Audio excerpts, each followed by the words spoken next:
Tus deseos determinan tu dirección. Escriba eso en su guía de servicio. Tus deseos marcan tu dirección. Tus decisiones van a marcar tu vida. ¿Qué deseas en la vida? Va a marcar lo que quieres para tu vida. Por eso dice la Biblia: dichosos los que tienen hambre y sed de justicia.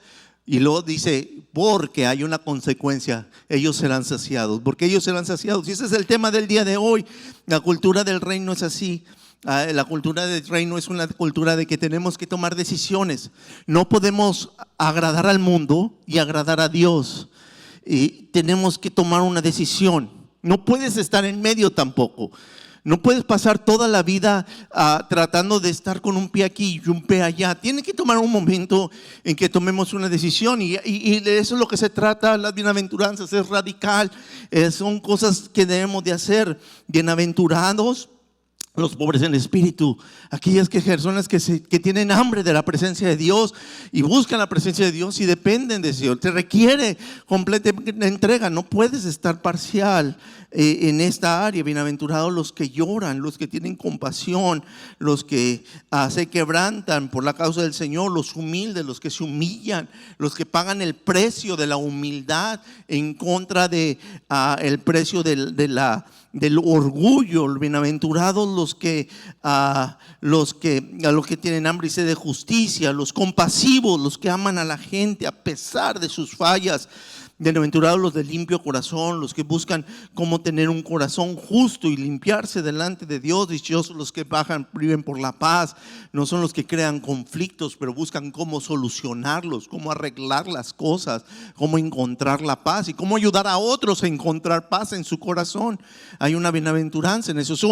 Un sistema es el sistema del mundo, y otro sistema es el sistema del reino de Dios. El sistema del mundo está influenciado por Satanás y sus obras. Eso es una realidad. La Biblia nos lo enseña. Es uno de nuestros enemigos. Y podemos caminar bajo el sistema del mundo o el sistema de Dios. Entonces, lo que dice Jesús cuando se pone enfrente de sus discípulos, le dice: miren, realmente los que siguen estos principios, la cultura del reino, los que siguen los principios del reino y toman decisiones por el Señor a pesar de que es difícil, van a ser dichosos. En la versión antigua dice bienaventurados, y la palabra bienaventurado y dichoso no llegan a complementar la idea completa de lo que es lo que Dios nos quiere decir. Y es que lo que quiere decirnos el Señor es que serán plenos porque han descubierto el favor de Dios. Serán plenos porque saben y conocen el favor que Dios ha puesto sobre sus vidas. Dichoso no significa que todo te vaya a salir bien o que no tengas problemas. Acuérdate que los creyentes eran lanzados a las cárceles y tirados en los rodeos, en los coliseos romanos, a ser atacados por leones y animales salvajes. Y ellos, mientras estaban experimentando eso, cantaban y alababan a Dios. Eran dichosos aún en sus peores problemas. Aún en el momento de la muerte cantaban. Muchos perseguidos los quemaron vivos y cantaban himnos mientras estaban siendo quemados, adorando al Señor, alabando a Dios. La dicha no tiene que ver con que todo te salga bien, no tengas problemas, todo está bonito. La dicha es ese sentimiento de saber: estoy en las manos del Señor y el Señor tiene el control de todos mis caminos. Él va a ser fiel conmigo, Él me va a ayudar, Él va a estar de mi lado y se va a glorificar conmigo toda mi vida hasta que Él me llame. Sin embargo, también les dice una cosa: para lograr esa plenitud y ese gozo en medio de dificultades y luchas, esa alegría, esa dicha, esa plenitud, hay un precio que pagar. Yo sé, estaban Jesús predicando en el Sermón del Monte y cientos de personas, y no miles de ellas, estaban sentadas o estaban alrededor de Él escuchando este mensaje. Pero no fueron todas estas gentes los que realmente siguieron a Jesús. Muchos eran oyentes de Dios, pero no eran seguidores de Cristo. Ahora, la meta, ustedes saben, nuestra visión como iglesia es que cada uno de nosotros seamos seguidores completamente comprometidos con Cristo. Esa es nuestra meta. Nuestra meta para ti es que tú llegues a ser un seguidor completamente entregado a Jesús. Sin embargo, aquí cuando vemos el Sermón de Monte, vemos que a pesar de que había mucha gente, eran 12 los que estaban comprometidos a seguirle. El día que Jesús murió, se presentó entre 500 y luego 120 estaban en oración en el día de Pentecostés. Y eso te puede decir que aunque Jesús le predicó a miles, no todo el mundo estuvo dispuesto a tomar el paso de vivir de acuerdo a la cultura del reino. Y yo espero que tú no seas esa persona que vive bajo la cultura del mundo antes que la cultura de Dios.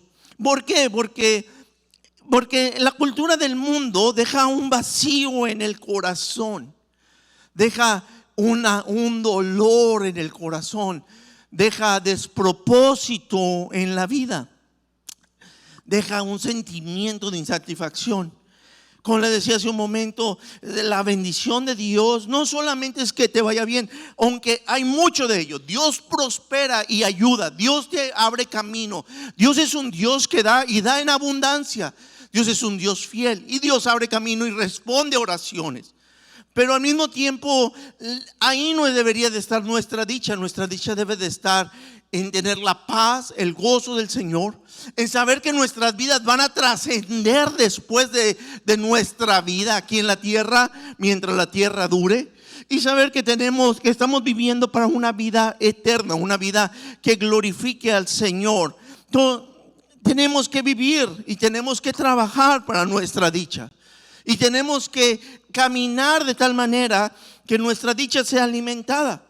Si queremos tener paz, tenemos que luchar y dejar de seguir alimentando enojos, resentimientos, amarguras, sentimientos que a veces abarcamos. Tenemos que pedir al Señor que nos dé una paz. Si queremos pureza, dejemos de dejar de alimentar la lujuria. Dejemos de dejar de ver cosas que no debemos. Debemos de dejar de hacer cosas que desagradan a Dios. La otra, o aún hablarlo, decirlo, escucharlo. Y debemos de vivir en pureza. Si queremos sabiduría, entonces debemos de buscar cómo romper distracciones y empezar a enfocarnos en Dios. Tenemos que empezar a vivir en lo correcto. Tengo que cambiar mis hábitos y mi estilo de vida porque es una decisión. El verso nos dice así, dice: dichosos los que tienen hambre y sed de justicia.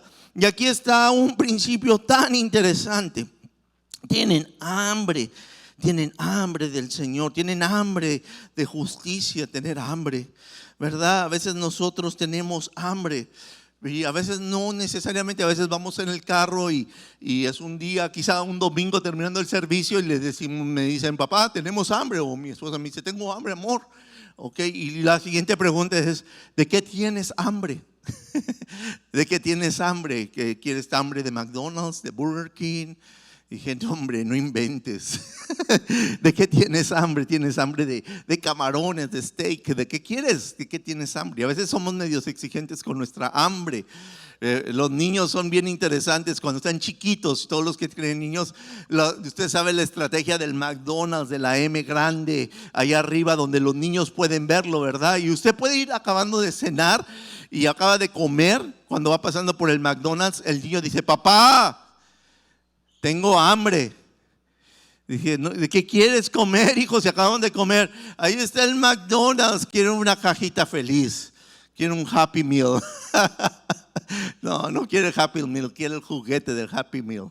Quiere eso. A veces tenemos a los antojos, nuestros antojos no son los correctos. Y tendemos mucho a eso, a tener antojos no correctos. Es muy natural. Si dice por ahí que lo más sabroso es todo lo que está cocinado con grasa. Ah, qué rico todo lo frito, ¿verdad que sí? ¿Cuántos dicen que sí, verdad? Pollo frito, pescado frito, tacos fritos, todo frito. Hasta los Twinkies los fríen. ¿Sabían ustedes de eso? Hasta los chocolates, hay chocolates fritos. ¿Sabían eso? Bueno, todo frito es más sabroso, pero no es lo mejor.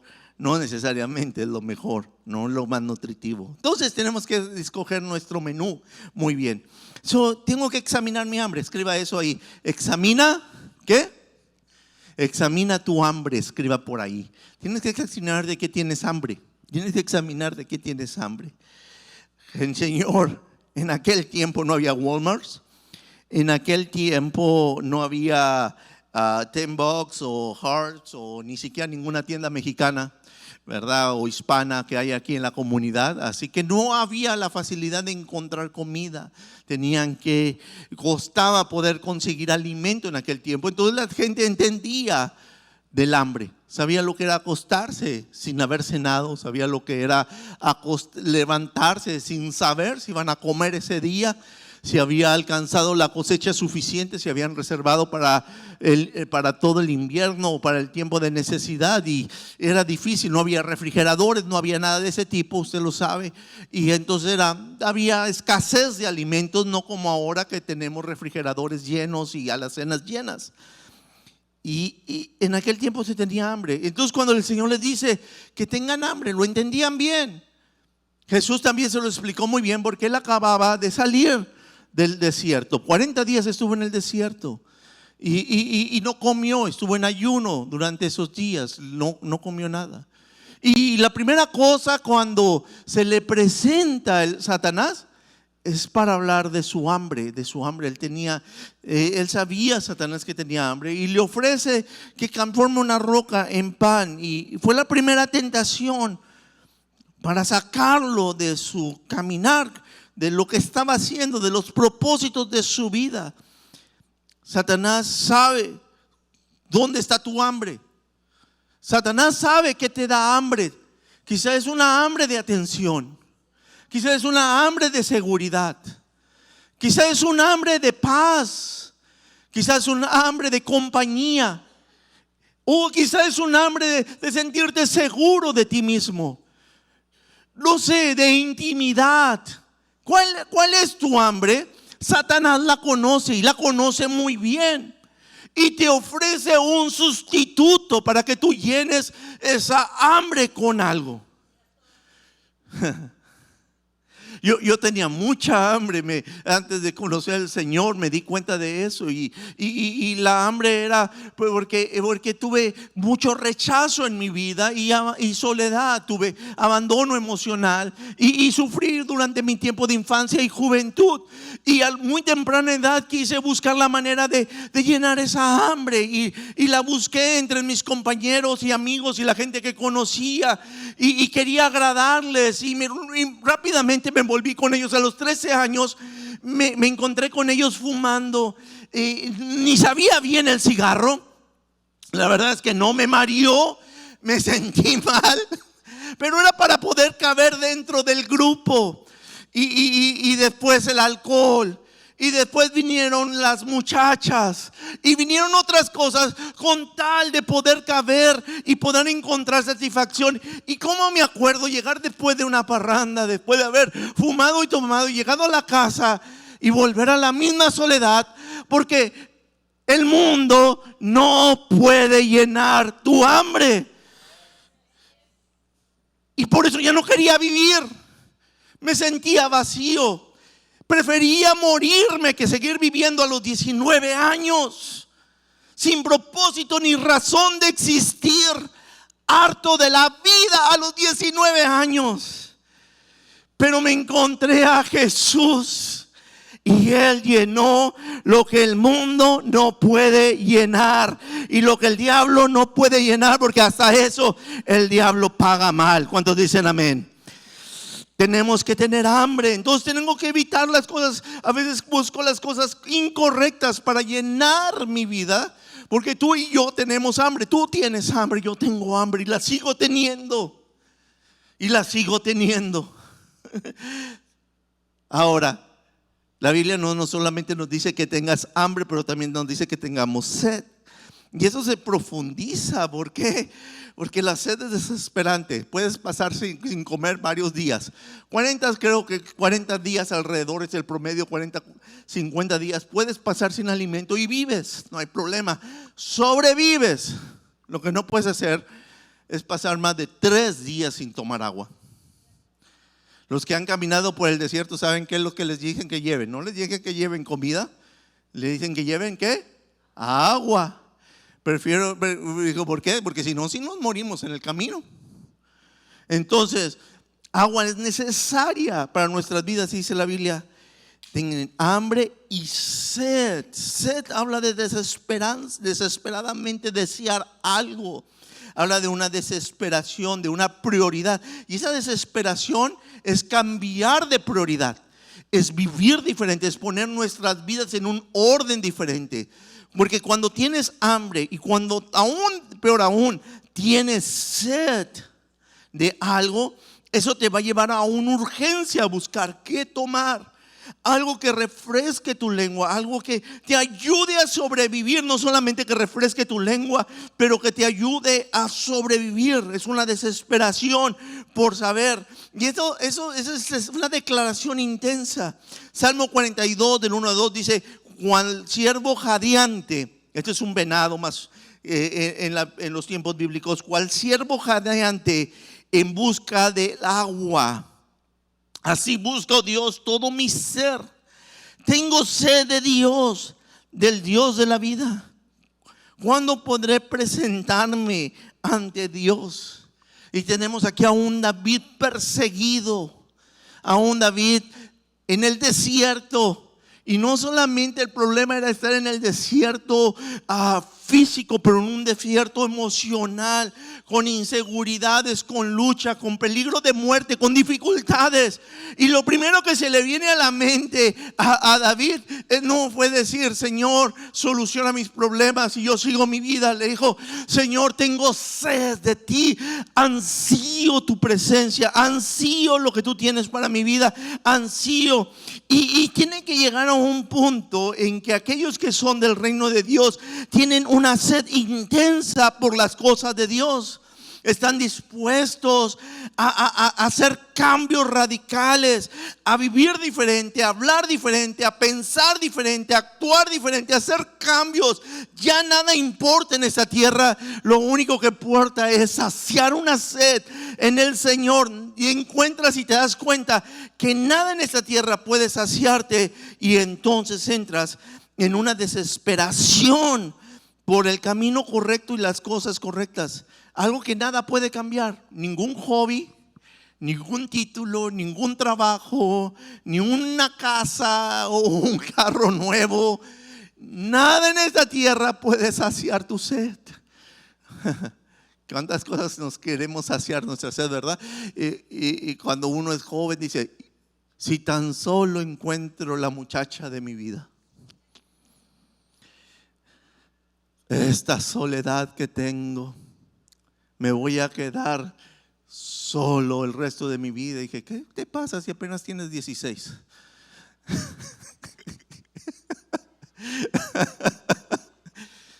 Esa es la última oportunidad, la última Coca-Cola en el desierto. Y en nuestra desesperación a veces hacemos relaciones, nos casamos y nos damos cuenta que a veces el matrimonio genera más sed. Porque allí no está la solución en nuestras vidas. Vienen los hijos y sed. No hay nada que pueda cambiar tu sed. Solamente Dios puede llenar tu sed. Y por eso es lo que dice Mateo 5:6: dichosos los que tienen hambre y sed. Entonces, ¿de qué tengo que tener hambre y sed? Tengo que tener hambre y sed de justicia. Tengo que tener hambre y sed de Jesús, de justicia. ¿A qué se refiere la justicia? Justicia se refiere al sistema del reino de Dios, a la manera en que Dios ordena las cosas. En otras palabras, a la voluntad de Dios. Nosotros también le podemos llevar a vivir en santidad. Vivir en santidad no es vivir con una aureola y con las manos así, con cara de que me pisaron los pies o algo por el estilo. No, eso no es santidad. Santidad es cuando pones tu vida en orden a la voluntad de Dios. Santidad es agradarle a Dios en sus planes. En el cielo se vive en santidad. Y el Padre nuestro nos enseña: Señor, hágase tu voluntad como en el cielo, así también en la tierra. Esa es la justicia de Dios. Hasta nos dice la palabra de Dios. Mateo 6:33, me encanta ese pasaje, y ese pasaje lo mencionamos mucho aquí. Debería de aprenderlo de memoria, porque debe de ser un estilo de vida. Buscar primeramente el reino de Dios y su justicia, un estilo de vida justo. Cuando venimos a cualquier nación, vives en Estados Unidos o vivas en otro país de Latinoamérica, tienes que aprender el sistema de justicia de esa nación para poder vivir en paz y en orden, ¿verdad?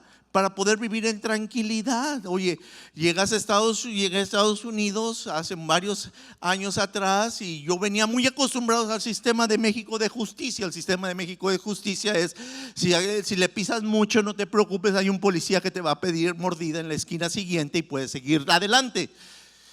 Aquí me dijeron: aquí los policías no puedes darles mordidas, es decir, soborno.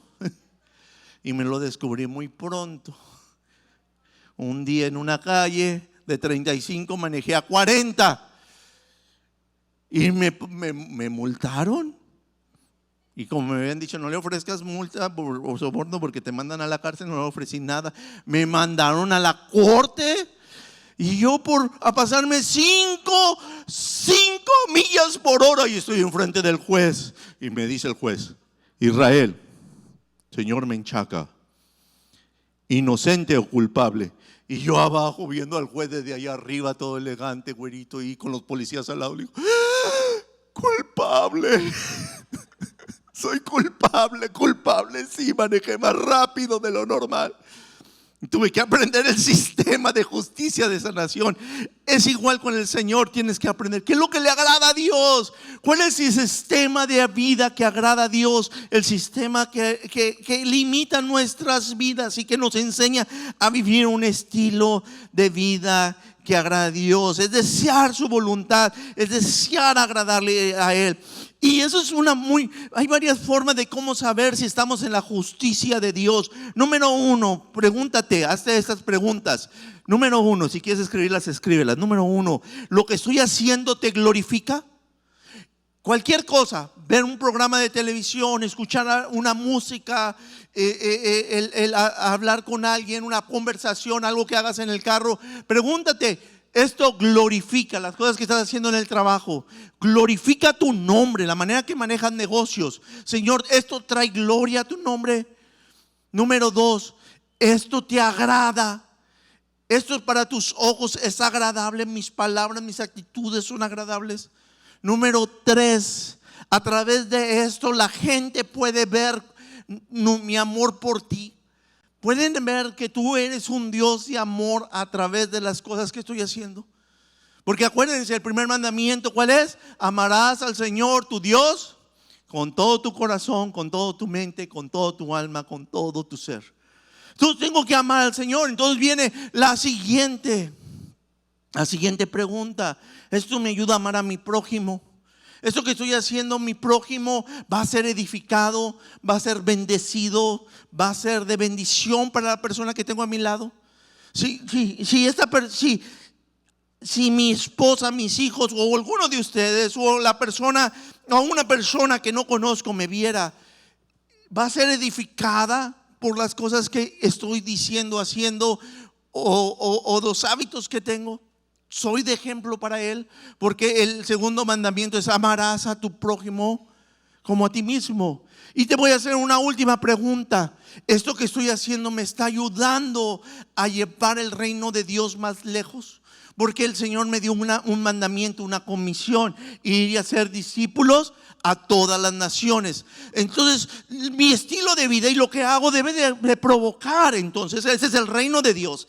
La justicia del reino de Dios es cuando también mi estilo de vida, mis acciones, lo que trabajo, mis planes, mis deseos ayudan a que otros se conviertan en discípulos de Cristo.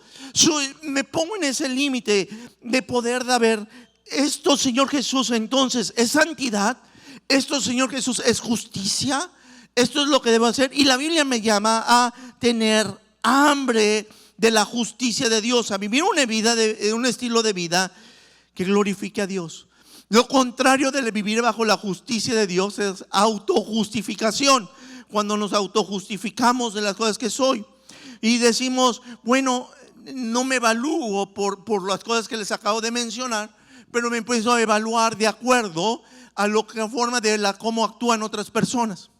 Entonces yo veo al hermano Juancho por allá, que es bien mal hablado y enojón, y yo digo, pues este hermano está bien mal, yo estoy mejor que él. Entonces yo soy justo porque este hermano es enojón. Eso es autojustificarse. Y no funciona así. No debemos de vivir de esa manera. Es una forma de reelección. Me justifico diciendo no soy perfecto. Nadie es perfecto y puedo cometer los errores que quiera. O creamos nuestra propia definición de lo que a Dios le agrada. Creamos nuestra propia definición. Si esto no está tan malo, yo no creo que a Dios le moleste esto. Yo no creo que, porque yo, ¿y quién lo determina? Yo. No lo baso en cosas concretas o importantes, lo hago de acuerdo a mis criterios. Y aquí tenemos un problema. Está bien cuando estás empezando en el camino de Dios que no entiendas cosas.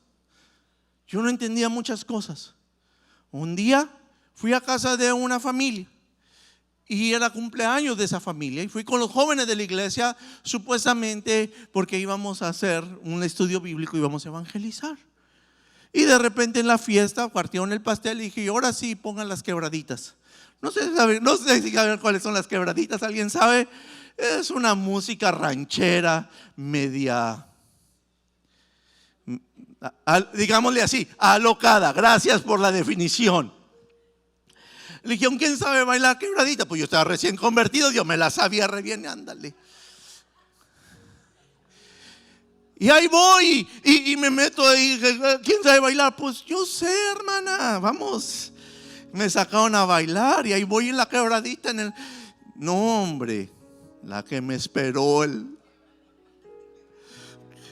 los ancianos de la iglesia después me dieron la otra quebradita. Y me dijeron, Israel, ¿qué te pasa? ¿Qué te pasó? Íbamos a hablar con esta persona que estaban en necesidad, estaban pasando luchas y pruebas.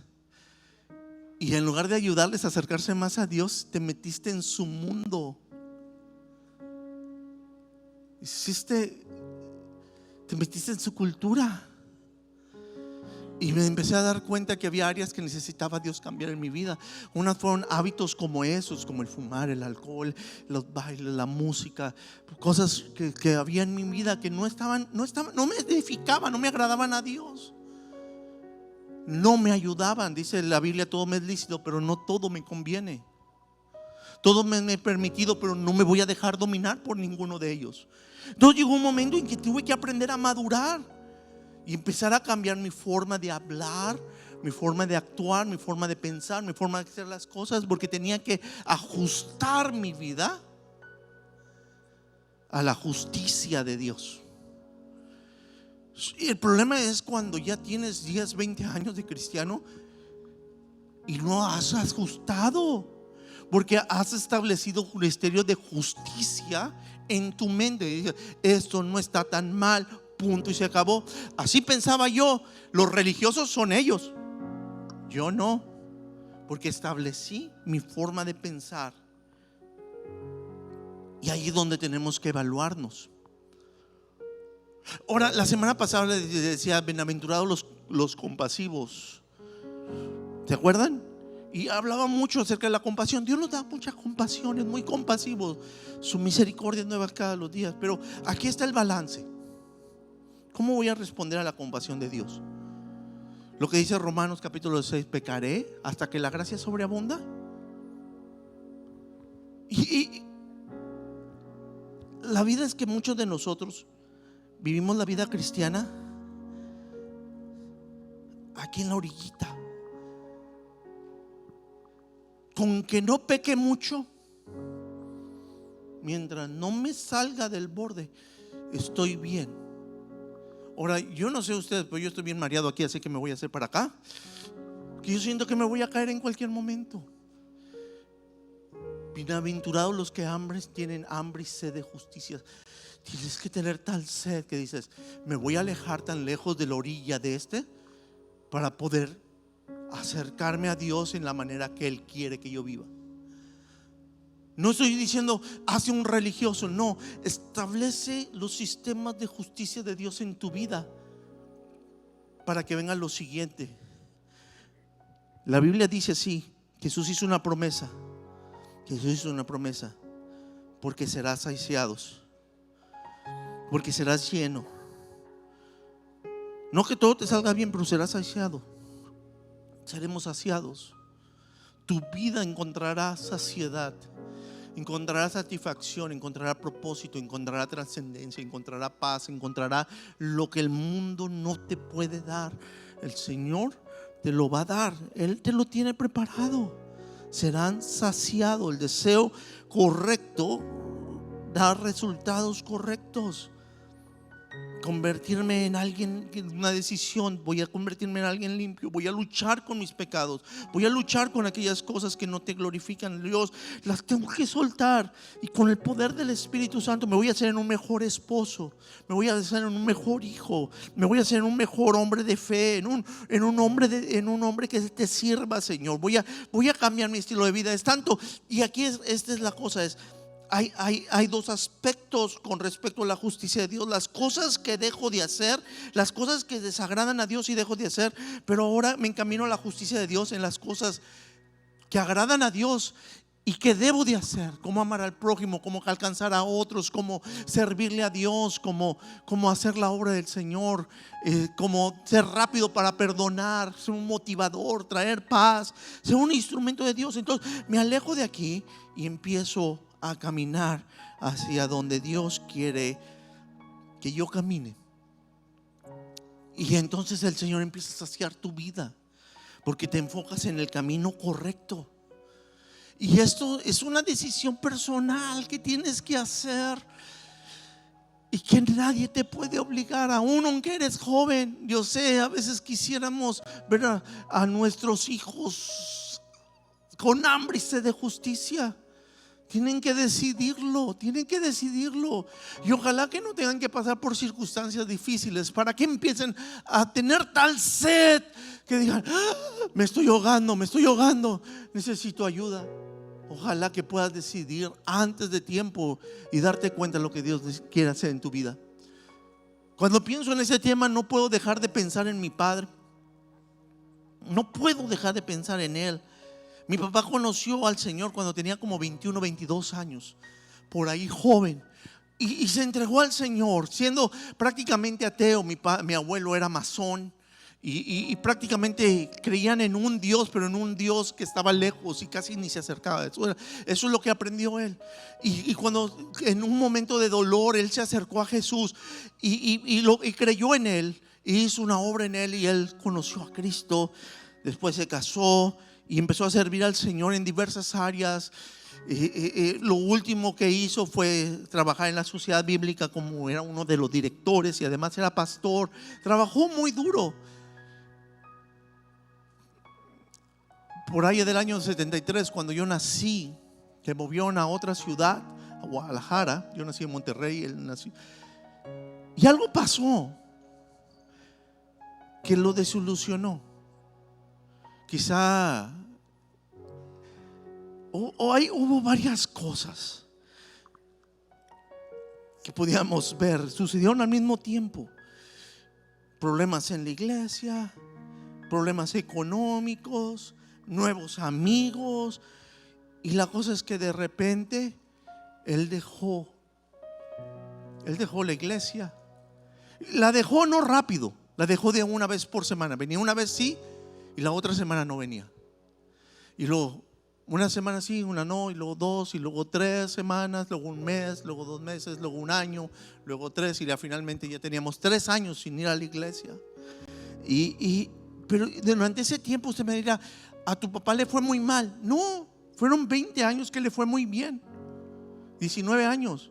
De hecho, compró sus casas, económicamente prosperó, y tú podrías decir que en general le fue bien y era próspero. Pero no, el diablo paga mal, porque él buscó cómo saciar su sed lejos de Dios. en los amigos, en el alcohol, en la parranda, en las fiestas y en tanta cosa. Lejos de Dios, en el dinero, en la fama, en el reconocimiento. Al final de cuentas, para hacer la historia corta, muchos de ustedes la conocen, mi papá perdió todo. Se fue a la quiebra, tenía negocios y se fueron a la quiebra, perdió todo. Hasta los vestidos de mi mamá tuvimos que vender, las lámparas de la casa las tuvimos que vender y no pagamos la deuda. Los carros los vendimos, todo lo vendimos. Y cuando yo me acuerdo de mi padre, era un hombre fracasado, completamente deprimido, destruido por el diablo, sin propósito ni razón de existir, huyendo de todo mundo. Casi pierde a mi mamá y la familia, perdió la dignidad, la gente lo veía de menos, completamente destruido. Y cuando estaba completamente destruido, volvió al lugar donde tenía que regresar, al manantial de agua viva, al Señor Jesús, y volvió a agarrarse de Él. Sus últimos 20 años lo dedicó para predicar y para servir al Señor, enseñar a otros. Lo dediqué para el servicio de Dios. Me encantaba. Cada día le hablaba 2 o 3 veces por semana y hablábamos de la palabra de Dios, de lo que estaba estudiando, de lo que estaba haciendo para Dios, y era hermoso. Papá murió hace 5 años, va a ser 5 años que murió ahora en agosto, y fue durante el tiempo de COVID, así que no pudimos ni hacerle un funeral propio. No tuvimos su cuerpo hasta como las cenizas de él, hasta como 5 meses después. Pero tuvimos un servicio memorial unos días después de que él murió. Y lo que me encantó es que todos con nuestras máscaras, afuera en un jardín, estaba lleno de personas que él había influenciado, que había enseñado. Y venían a mí y me decían: tu papá me enseñó, tu papá fue un excelente maestro. Mi vida es mejor porque tu papá estuvo ahí para mí. Y fue hermoso ver cómo su vida tomó trascendencia por causa del evangelio, por causa de que volvió a donde tenía que volver. Juan 6:35 dice eso: yo soy el pan de vida, declaró Jesús. El que viene nunca pasará hambre, y el que en mí cree nunca más volverá a tener sed. ¿De qué tienes hambre?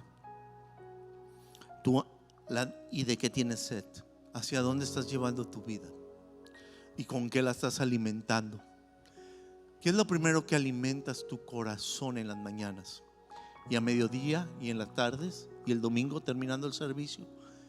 ¿Qué es lo que llena tu vida? ¿Hacia dónde diriges tu vida? ¿Qué es las cosas que estás haciendo para vivir en la justicia de Dios?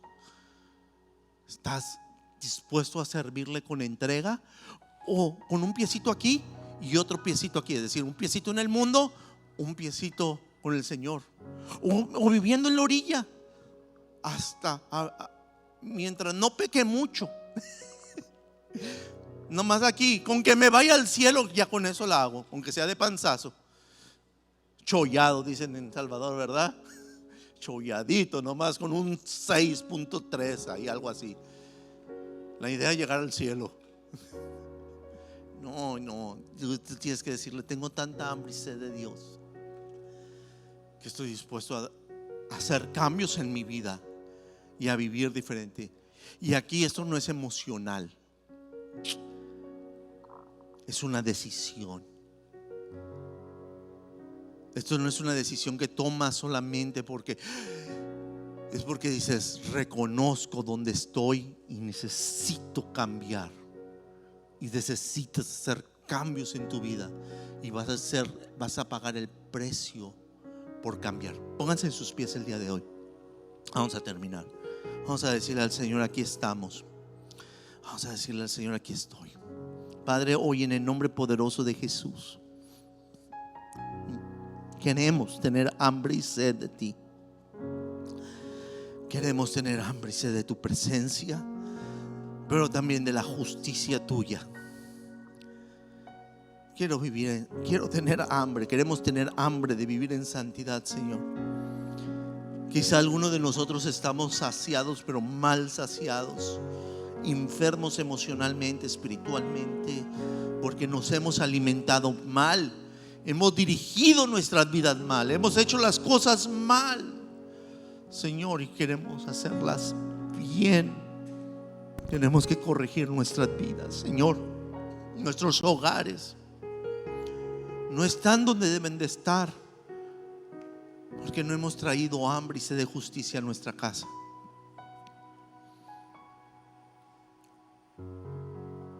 Señor Jesús, que nuestra casa sea un santuario, y que cuando entremos a un trabajo, Señor, a nuestra escuela, Señor Jesús, entremos con la justicia de Dios, con un estilo de vida que te glorifique y respire tu presencia, Señor.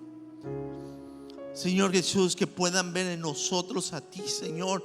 Y aunque eso provoque, Señor, que provoque rechazo y maltrato, o aún hasta insultos, Señor Jesús, Padre mío, aún ahí, Señor Jesús, queremos tener tanta hambre, porque sabemos que tú satisfaces lo que el mundo no nos puede dar, Señor Jesús, y estamos decididos a vivir de acuerdo, Señor Jesús, a tus propósitos, a tus designios, Señor, a lo que a ti te agrada. Hoy queremos vivir, Señor Jesús, con una sed, Señor, insaciable por buscarte y servirte, por glorificarte, por honrarte, por darte a conocer, porque otros, Señor Jesús, puedan sentir tu amor y puedan conocerte. Ayúdanos, Señor Jesús, Padre mío, a experimentar esa hambre y esa sed, y a saciarle y encontrar en ti, Padre mío, el manantial de agua que sacia nuestras vidas, Señor Jesús. Padre, pido tu bendición. Hay algunos de nosotros que estamos luchando con pecados, Señor, fuertes, que no hemos podido vencer en años. Algunos los reconocemos y otros, Padre mío, no son ocultos a nuestros ojos. Si hay algo oculto en nuestros ojos, hoy revélalo, Señor. Si hay algo que te desagrada de nuestras vidas, Señor, no permitas que la autojustificación o el espíritu religioso nos ciegue, de manera que no veamos, Señor Jesús, nuestra verdadera necesidad de ti, Señor Jesús. Padre, quebrántalo, abre nuestros ojos espirituales y enséñanos y háblenos, Señor Jesús, para ver las cosas que quieres cambiar en nuestras vidas. Pero también te pido hoy, Señor Jesús, por aquellas áreas, esos pecados recurrentes que parece que nunca podemos salir de ellos, Señor Jesús. Padre mío, ayúdanos. Hoy, Espíritu Santo, venimos con humildad para que tú rompas en nosotros hábitos, costumbres y acciones, Señor, que te desagradan y nos alejan de los propósitos que tú tienes para nuestras vidas. Hoy, Señor, abrimos este corazón, nuestros corazones, para pedir, Señor Jesús, que tú nos sacies. No queremos ser saciados por este mundo, queremos ser saciados por ti. Gracias, Espíritu Santo. Gracias, Señor. Gracias, Jesucristo. En el nombre de Jesús. Amén. Si el equipo de alabanza nos va a estar ministrando en este momento, si usted tiene alguna petición de oración, si tiene una necesidad, mi esposa y yo vamos a estar aquí para orar por usted. Yo le voy a pedir que pase al frente, o si quiere responder al mensaje el día de hoy, es importante eso. Dios le habló y quiere responder al mensaje y decirle: Señor, ayúdame, queremos